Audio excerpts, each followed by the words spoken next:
Now let's discuss the next topic in group number 17, that is the oxidation state. Now the first point is all halogens, that is fluorine, chlorine, bromine and iodine, they show -1 oxidation state. So all the halogens show -1 oxidation state because they are highly electronegative elements. They are very small in size. Okay. But chlorine, bromine and iodine, okay, not fluorine. Fluorine will always show -1 oxidation state only because it is the most electronegative element in the entire periodic table. But the other halogens like chlorine, bromine and iodine, they can show +1, +3, +5 and +7 oxidation state also. Okay, now +7 is the group oxidation state, which is due to loss of 7 electrons. Okay, and due to inert pair effect, +5 is also shown by the halogens in their compounds. Now let's see how it happens. Suppose I am having chlorine. The outer configuration of chlorine is 3s2 3p5. So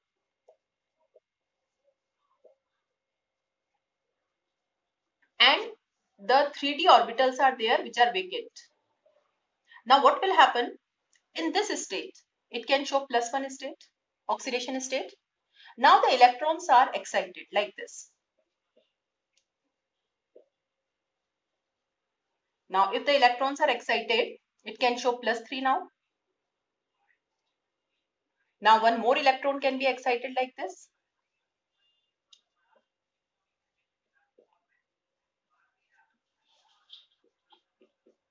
So it can show +5. Likewise, one more electron can be excited to the d orbital. So now all the 7 electrons are unpaired. So it can show an oxidation state of +7. Okay. So due to the presence of vacant d orbitals, the other halogens can show the higher oxidation state.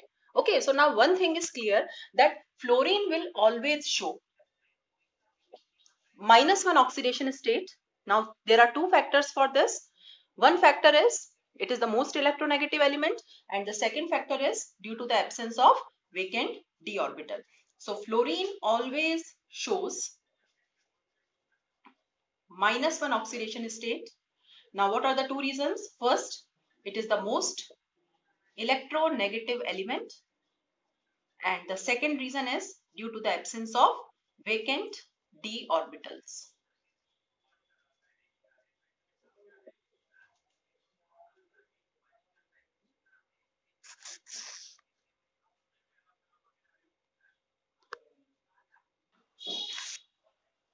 Now, all halogens are very reactive elements. Now, why halogens are highly reactive elements? Because they have strong tendency to gain electron, because they are only short of one electron to acquire stable noble gas configuration. So, halogen will accept the electron and it will change to this halide ion. This process is known as reduction. Now, an important thing is there. Okay, since halogens are undergoing reduction very easily, it means they are strong oxidizing agents. What is oxidizing agent? Which oxidizes others, but itself it is reduced. So all halogens are strong oxidizing agents, and this is the order of their oxidizing character. Now from this it is clear that fluorine is the strongest oxidizing agent, then chlorine, then bromine and then iodine. Okay, so what will happen? So fluorine is the strongest oxidizing agent. So it will oxidize the other halide ion from their solutions. So suppose fluorine is added to this solution. Suppose this is chloride ion solution, bromide ion solution or iodide ion solution. What will happen?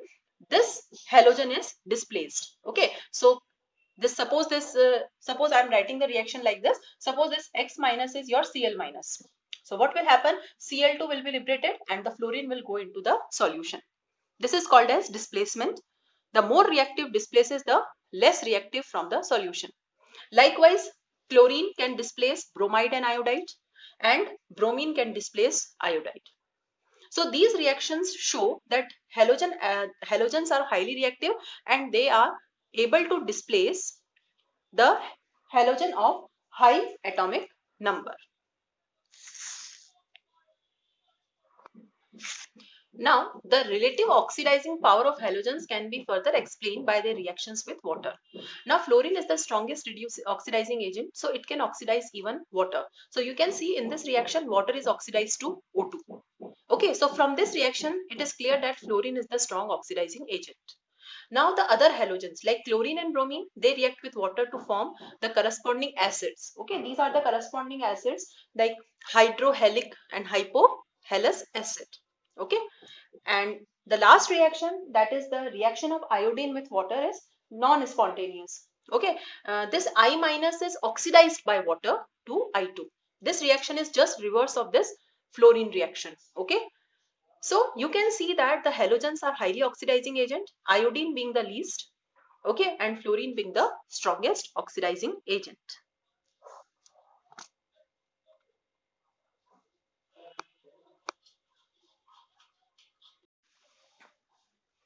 Now, just as we have learnt in the other groups, in group number 17 also, the first member fluorine differ from rest of the members. This is known as anomalous behavior of fluorine. And what are the reasons behind the anomalous behavior?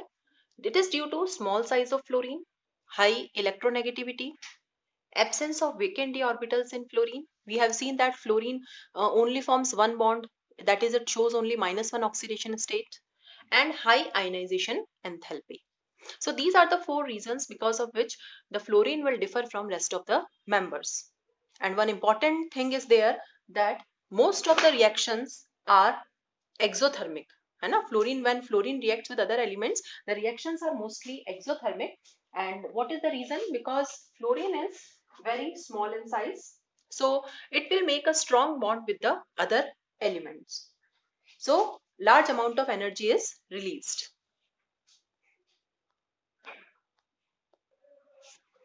Now we'll discuss the trends in the chemical reactivity, that is the general chemical properties of group 17 elements.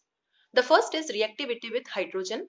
They react with hydrogen to form hydrogen halide, hydrogen fluoride, hydrogen chloride, hydrogen bromide, and hydrogen iodide. Of all these, this HF is liquid at room temperature while others are gases. Now, why this HF is liquid at room temperature? So the important thing is due to intermolecular H bonding, because HF can make intermolecular hydrogen bonds, so it is liquid at room temperature. Okay, while others are gases. Now, as we move from here to here, what will happen? The size of halogen will increase. It means HX bond strength decreases. Okay, the bond between hydrogen and fluorine is the strongest, while the bond between hydrogen and iodine is the weakest bond. So we can write that thermal stability will decrease. Okay, it means this bond is easily broken, and if this bond is easily broken, hydrogen is easily released. So we can say that acidic character increases. So from HF to HI, we can say that thermal stability decreases, the bond becomes weak, so acidic character increases.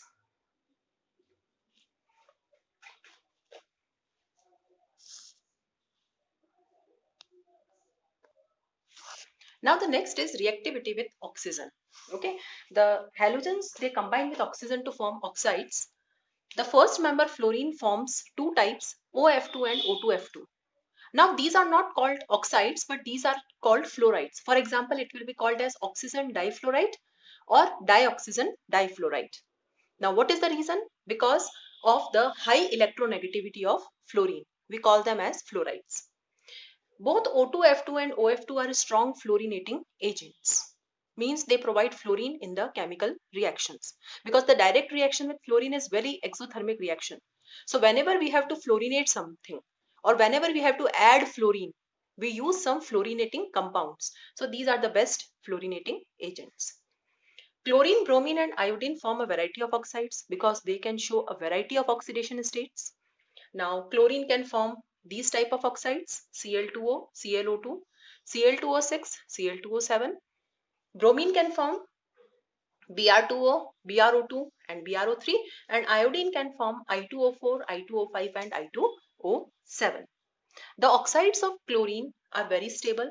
The oxides of iodine are also very stable, but the oxides of bromine are not that stable. So first we'll discuss about the stability of these oxides. Now, the oxides of chlorine are stable because there is multiple bond formation between chlorine and oxygen. Since chlorine is having vacant d orbitals, so pi bond formation occurs between chlorine and oxygen. So these oxides are quite stable. The oxides of chlorine are highly reactive. They are strong oxidizing agents and they are used as bleaching agents. For example, ClO2. Chlorine dioxide is a powerful bleaching agent for paper pulp, wool, textiles and all. The oxides of iodine are stable due to greater polarizability between iodine and oxygen. I2O5 is used for estimation of carbon monoxide. Okay. And the bromine oxides are least stable out of all the halogen oxides. They exist only at low temperature. Now the next is reaction with metals. The halogens also react with metals to form metal halides. For example, magnesium plus bromine gives magnesium bromide. We have sodium chloride, iodides. Okay. The ionic character of halide decreases in this order. It means the halides formed by fluorine and the metal are most ionic as compared to the halides which are formed by iodine. This is because of the more electronegativity of fluorine. Also, the halides in the higher oxidation state is more covalent than the corresponding halide in the lower oxidation state. For example, SnCl4, PbCl4. Now these are higher oxidation state. They are more covalent than SnCl2, PbCl2 and UF4. Definitely when higher oxidation state is there, the compound form will be covalent because suppose an element is showing +6 oxidation state. Now it cannot lose 6 electrons. The only way is to share the electrons. So always in the higher oxidation state, the compounds formed are covalent in nature.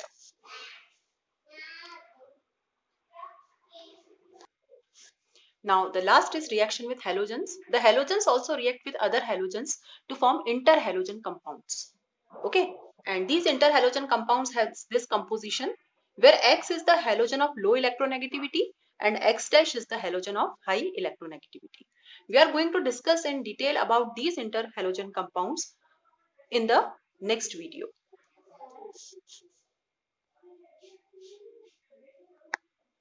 Now in group 17, let's discuss the compounds of some representative members.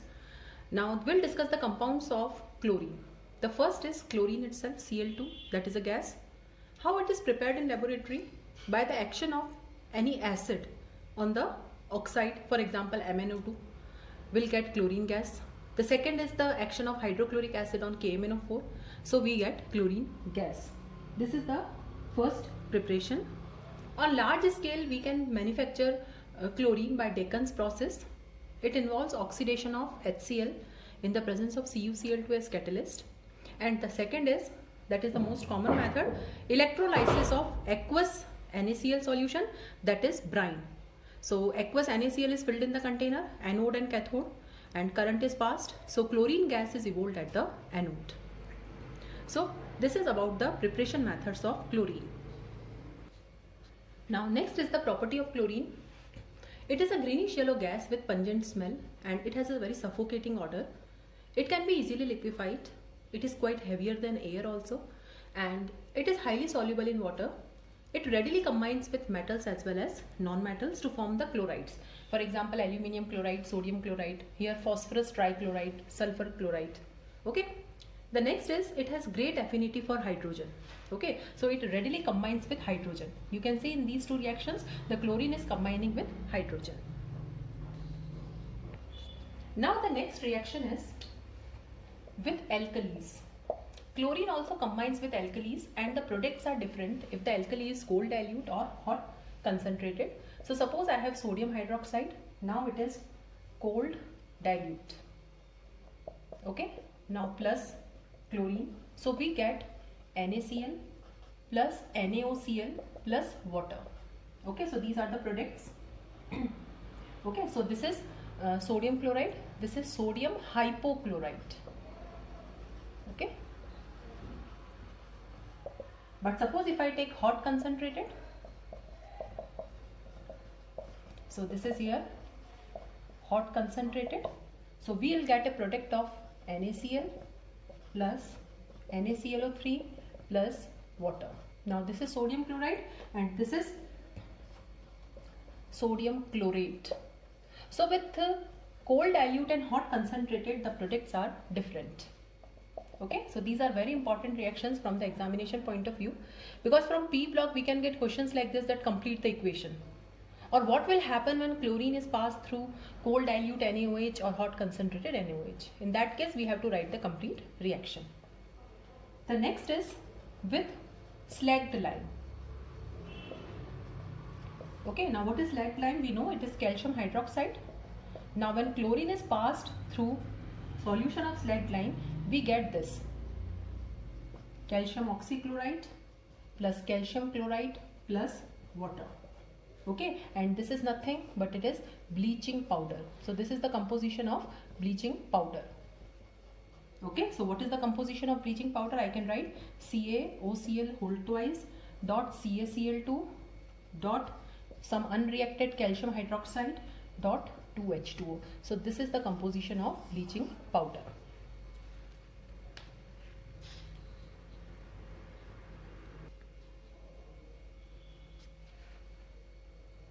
Now the next is, suppose chlorine is dissolved in water. Okay, aqueous solution of chlorine. This is known as chlorine water. Aqueous solution of chlorine. Okay, now it will change into HCl plus HOCl. This is hydrochloric acid and this is hypochlorous acid.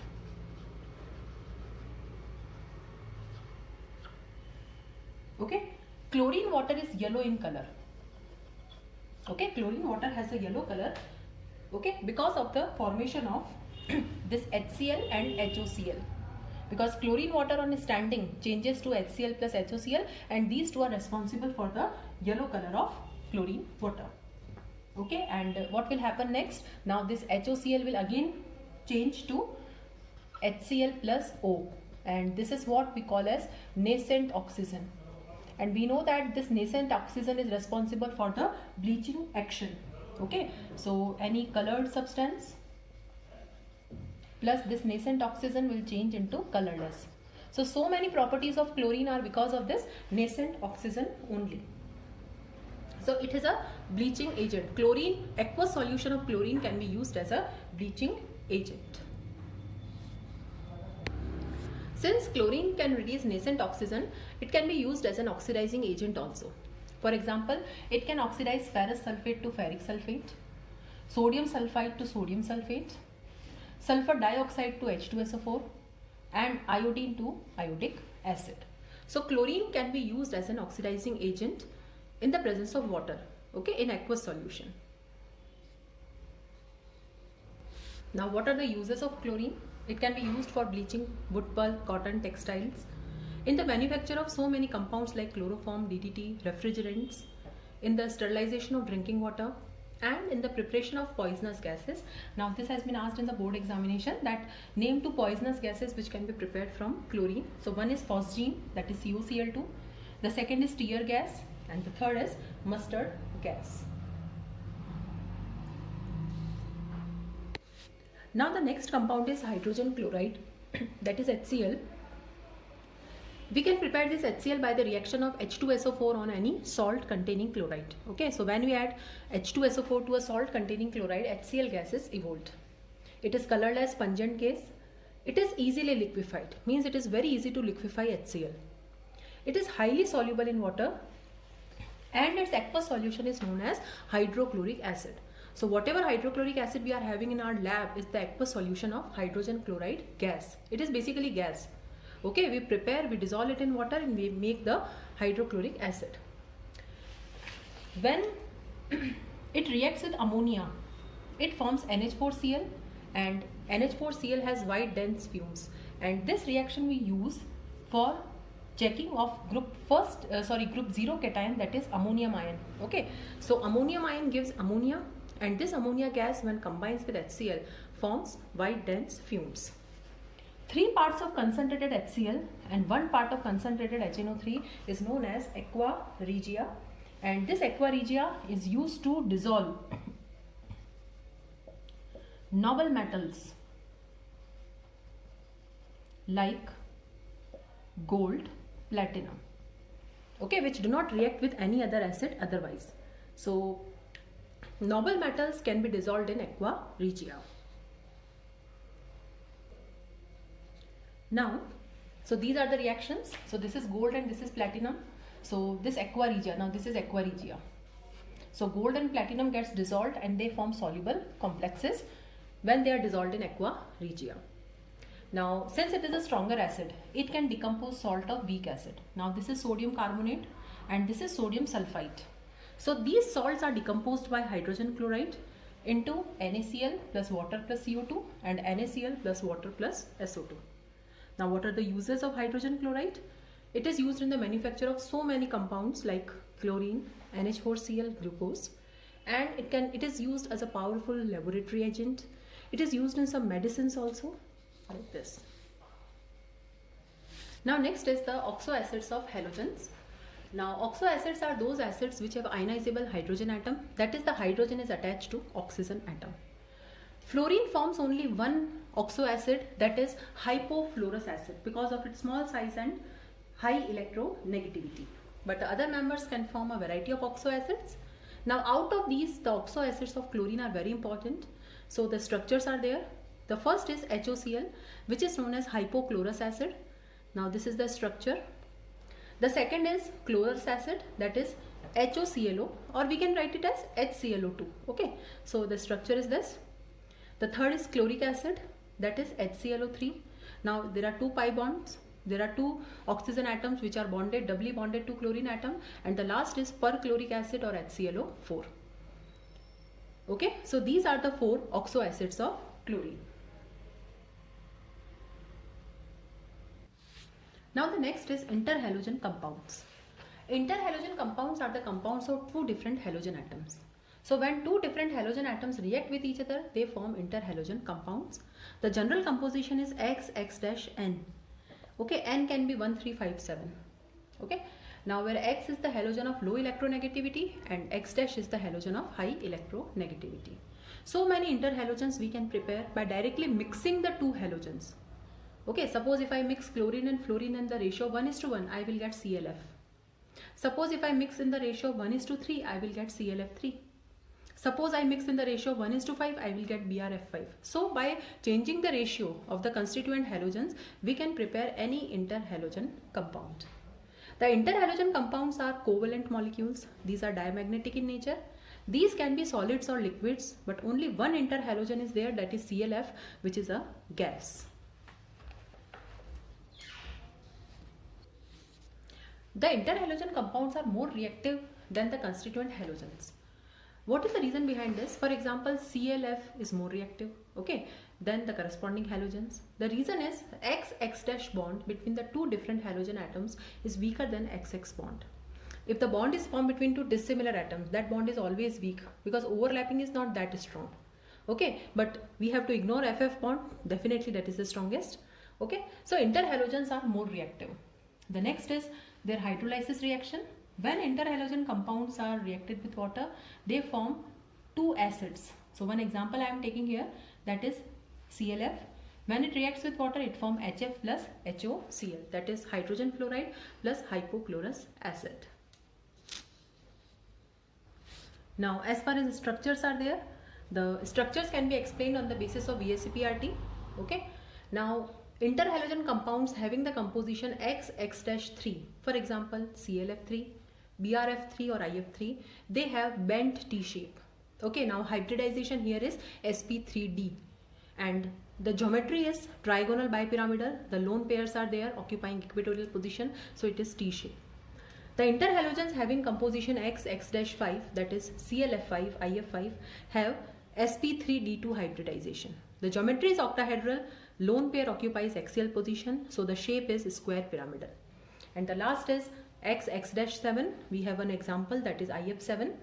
Now here the hybridization will be sp3d3, okay, and the geometry is pentagonal bipyramidal. Okay, you can see the pentagonal bipyramidal geometry or shape. So this is all about the shape or structures of interhalogens.